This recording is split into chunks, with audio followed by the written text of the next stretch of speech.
menari di atas menara. Marina di atas menara.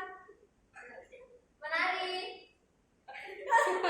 di atas menara.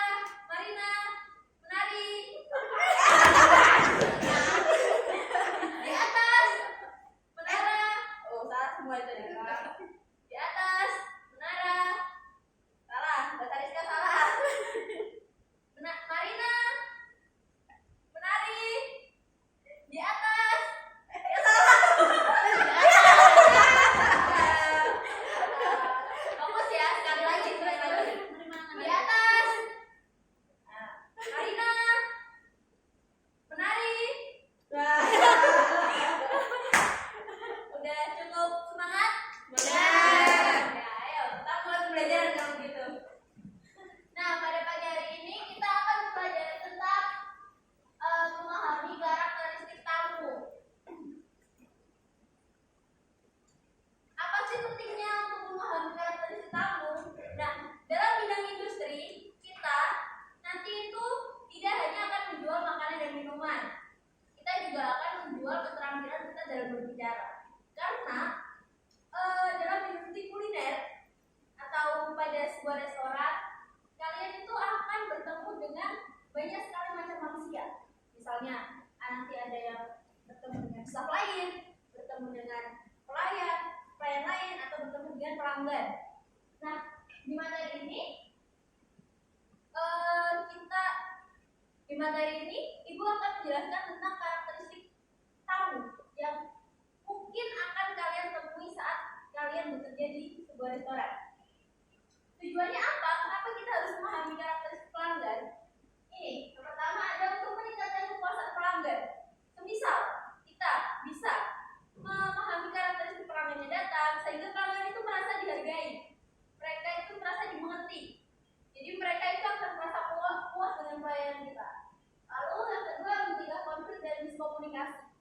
Bayangkan kalian melayani pelanggannya tidak sesuai dengan karakteristik mereka, kemungkinan pasti mereka akan merasa tidak dihargai dan kayak tidak nyambung gitu dengan apa yang mereka inginkan. Jadi itu bisa memicu miskomunikasi dan memicu konflik. Lalu yang ketiga adalah membangun loyalitas dan reputasi usaha. Kalau pelayanan kalian baik dan kalian bisa memahami karakteristik tamu yang datang, mereka itu pasti akan kembali lagi. Mereka itu pasti punya pikiran kayak, pelayanannya baik nih, mereka bisa memahami apa yang saya mau, balik lagi ya. Nah, mereka itu pasti punya pemikiran sedikit seperti itu. Dan itu juga pasti akan menimbulkan reputasi usaha kita itu menjadi semakin baik. Lalu ada jenis-jenis karakter dan strategi pelayanannya. Yang pertama ada karakter pelanggan yang ramah dan komunikatif. Strategi pelayanannya seperti ini, yaitu ada bicara dengan ringan, berikan perhatian dan buat suasana nyaman. Nah, kalian juga bisa melakukan pendekatan. Pendekatan itu contohnya seperti pelanggan yang ramah itu kan biasanya agak banyak bicara ya, atau mereka pasti akan menyapa awal. Misal ada pelanggan datang dan menyapa, selamat pagi gitu. Nah, kita sebagai pelayan itu juga harus mengikuti energi mereka. Selamat pagi Bu, selamat pagi Bapak, selamat datang, ada yang bisa saya bantu? Nah, mereka itu pasti akan merasa kayak, ramah ini, saya jadi lebih senang gitu. Nah, yang kedua ada pelanggan yang pendiam dan tertutup. Nah, untuk tamu atau pelanggan yang tipe seperti ini, mungkin kalian akan merasa sedikit canggung karena kemungkinan mereka itu akan lebih banyak diam, dan kalau kita melakukan sesuatu itu pasti mereka kayak iya aja gitu. Nah, sebagai tamu kita juga harus bisa memaklumi. Mungkin mereka malu, mungkin mereka sedang tidak mood. Nah, kita tidak harus terlalu memberi banyak pertanyaan. Kita hanya perlu menanyakan pertanyaan yang efisien agar mereka tidak merasa terganggu. Nah, selanjutnya ini ada pelanggan yang tegas dan kritis.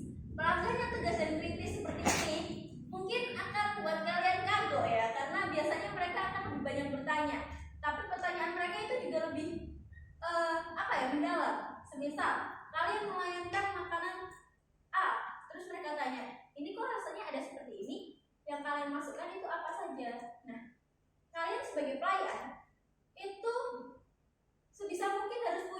jawaban. Kalau kalian merasa ragu atau kalian merasa tidak tahu, jangan langsung dengan to the point bilang, oh maaf saya nggak tahu. Itu kayak kesannya kurang profesional kan. Nah, cara kalian untuk menghadapi pelanggan seperti ini, kalau misal memang kalian tidak tahu, bilang baik-baik, maaf Bapak Ibu, saya tanyakan dulu kepada pihak kitchen, gitu. Misal seperti itu. Lalu ada pelanggan yang tidak sabar. Pelanggan yang tidak sabar ini lumayan banyak. Misal seperti pelanggan-pelanggan yang merasa kalau pelayan kita itu telat, pelayan kita itu lama, padahal kita sudah melakukan sesuai SOP. Nah, kalian itu harus bisa mengimbangi, atau yang kesabaran kalian itu harus diperbesar. Karena pelanggan yang tidak sabar ini juga biasanya dia agak temperamental. Tapi kalian, walaupun kalian sudah merasa kesal gitu karena orangnya ngeyel, kalian itu harus tetap bisa sabar. Lalu ada pelanggan yang lucu dan suka bercanda. Ini biasanya tuh menyenangkan karena setelah hari yang panjang tiba-tiba ada pelanggan yang suka melucu dan suka bercanda, itu kan hari kita juga terasa terangkat kan, kita juga merasa mood kita tuh baik. Tapi kadang ada juga pelanggan yang jokes mereka itu kayak kurang masuk di kita. Misal jokes mereka itu garing, jokes mereka itu kerasa kayak kok agak aneh ya. Terus kalian itu merasa kayak mau ketawa tapi nggak lucu, tapi kalau nggak ditawain kok kesannya kurang ajar. Nah, kalian itu harus tetap bisa untuk profesional. Bisa kalian walaupun nggak lucu juga kalian tetap tertawa, atau kalian boleh juga melakukan bercandaan kepada mereka, tapi harus tetap profesional, harus tetap baik, harus tetap mengingat posisi kalian sebagai pelayan. Nah, lalu ada pelanggan yang cuek tapi loyal. Pelanggan seperti ini biasanya pelanggan yang tidak banyak omong tapi dia sering datang. Nah, kita sebagai pelayan yang sering melihat mereka datang, coba melakukan pendekatan seperti misal Mbak Divya sering datang nih. Kenapa Mbak Divya ada datang kembali? Apakah pesanannya seperti biasa? Nah, mereka tuh akan merasa aku diingat ini, enaknya gitu.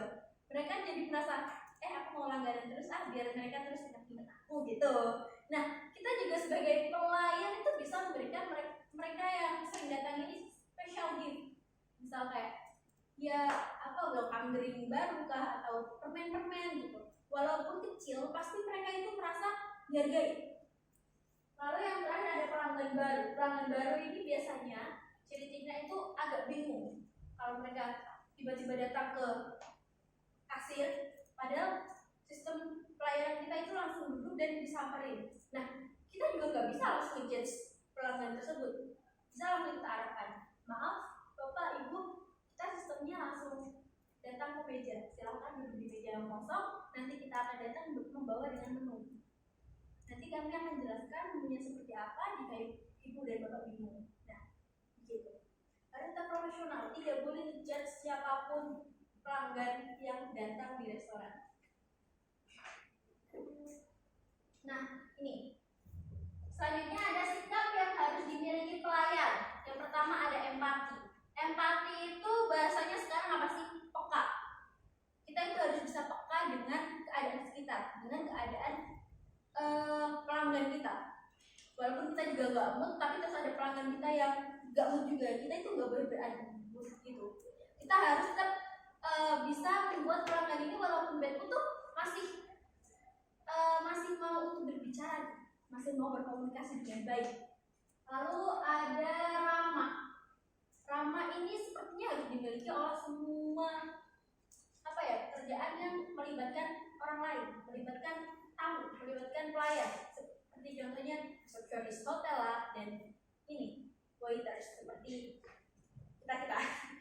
Nah, waiters itu harus ramah karena bayangin kalau kalian datang di sebuah restoran, waitersnya kayak ini menunya. Kalian gimana rasanya? Pasti malas kan? Kalian mau pesen juga udah males kan? Kalian mau makan juga kan udah nggak mood gitu ya? Pasti kalian kesel. bandingin dengan waiters yang kayak kasih ini bawa menu. Selamat datang Ibu, pertama kali atau sudah berapa kali kesini? Terus kita ngasih menu. Apakah perlu rekomendasi? Lebih ramah lah, gitu. Gesturnya juga lebih baik. Pasti kalian juga merasa lebih bagus ini. Oh, pelayanannya oke. Memungkinkan mereka untuk datang kembali ke restoran kita. Lalu yang ketiga, sabar. Nah, seperti yang saya jelaskan tadi, untuk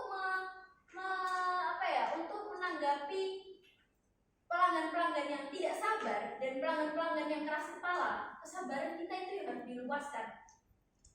Semisal ada orang yang marah, kita itu gak boleh pancing emosi walaupun kita juga udah marah juga. Tapi untuk menjaga nama baik restoran dan untuk menjaga martabat kita itu harus tetap sabar dan tetap ramah.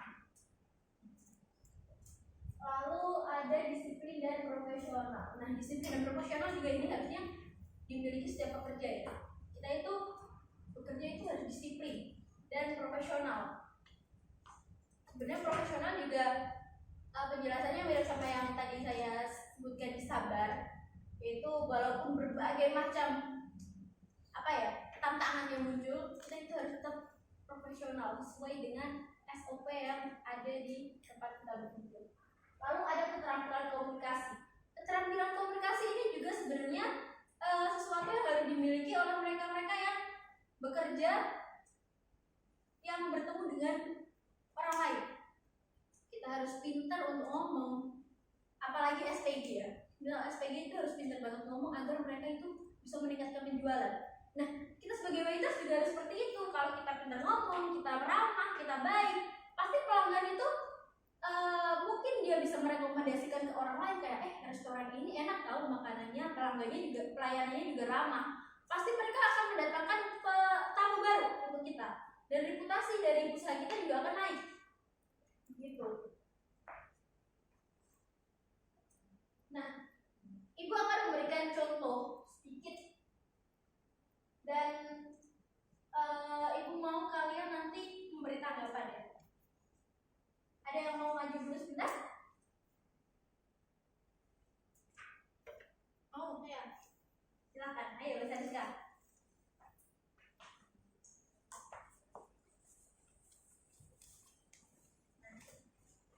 Saya akan berperan sebagai tamu. Rizka menjadi pelayan. Ambil problem. Saya ceritanya sebagai tamu yang bersabar. Mbak, permisi Mbak. Ya, baik. Bagaimana Ibu? Ini kok makanan saya nggak datang-datang ya? Perasaan saya udah nunggu 10 menit loh ini.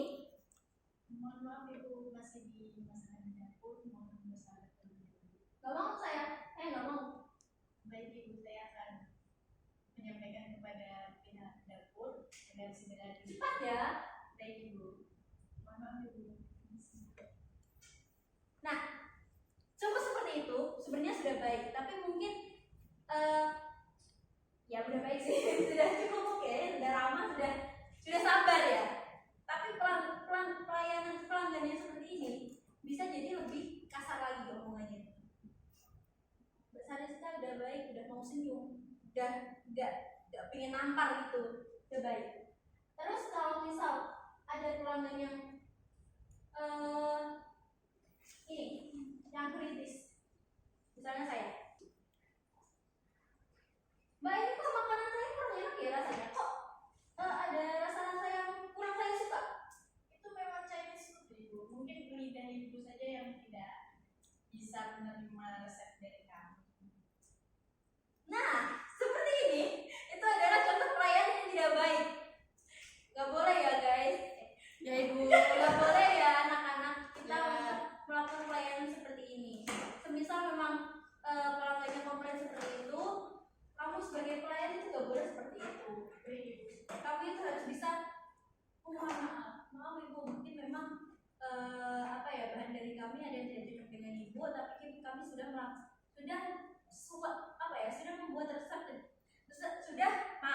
sudah membuat makanan sesuai dengan resep yang ada di restoran kami. Mungkin Ibu bisa mencoba menu lain yang lebih suka begitu. Terima kasih Mbak membantu saya. Terima kasih Bu. Nah, sekarang sudah waktunya kita untuk berdiskusi dan eksplor. Silakan. Sebelumnya kita akan membuat kelompok terlebih dahulu. Kita akan membuat satu kelompok berisi 3 orang. Kalian mau pilih sendiri atau dipilihkan? Pilih sendiri. Dipilihkan. Pilih sendiri atau dipilihkan? Pilih. Ya udah, karena banyak yang pilih sendiri. Nanti silakan dicari kelompoknya 3 orang atau 2 orang. Terus ini silakan di-scan, di dalamnya ada LKPD dan sebuah video. Kalian bisa diperhatikan videonya seperti apa dan dicermati instruksi yang ada di dalam LKPD.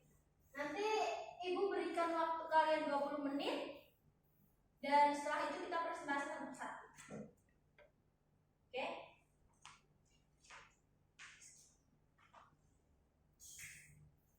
Nah, terima kasih atas presentasinya yang luar biasa. Sebelum kita mengakhiri, dan ini sebagai hadiah dari Ibu PR, kita akan melakukan kuis singkat. Di dalamnya ada 10 soal. Tidak susah. Nanti ini kuis ya. Nanti 3 teratas akan Ibu beri hadiah coklat rahasia. Nah, silakan dimulai. Kita beri waktu 5 menit dari sekarang.